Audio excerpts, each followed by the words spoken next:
just made sense to maybe take on more, and then it reached a critical mass of forming an enterprise PMO. Ron, how about you?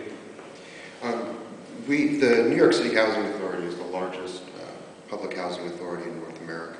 And the mission of the authority is to provide safe and affordable housing for the residents, for low to moderate income residents. And I think one of the challenges that when Avi Duvdevani, the CIO, joined the housing authority was that he realized that he was competing, technology projects were competing with kitchen rehabs and roofing jobs. And so he had to come up with a process, a governance process and a framework in order to be able to compete, in order to obtain those dollars. And the other component was that we realized that we had to have some controls and mechanisms in order for us to have oversight of our large ERP projects. Because it's fiscal reality. We realized that we've received cutbacks in federal funding, and we're asked to do more with less. And, how do we do that? So the idea of developing an IT governance framework and project management methodology ensures that we're spending money and we're making the right investments. And I think a lot of that is, we've really seen results from that with the successful implementation of Oracle ERP.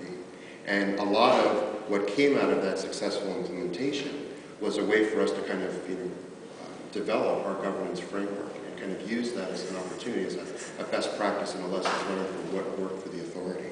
And since then, we've worked very aggressively to develop this PMO process.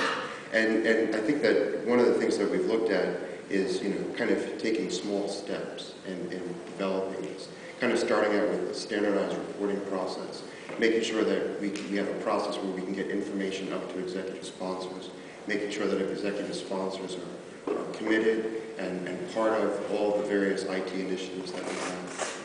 And we've seen proven success from this, not only just with our Oracle project, but we also had a PC replacement program that we had underway. After 9/11, one of our data centers was completely condemned, so we had to go and rebuild a new data center. We've done a very large VoIP deployment telephony project. So a lot of that, with the combination of good IT governance and project management, we've been able to successfully implement a lot of these initiatives. Okay, thank you. The other day in the panel session, or in the PMO session, there was a question regarding metrics, and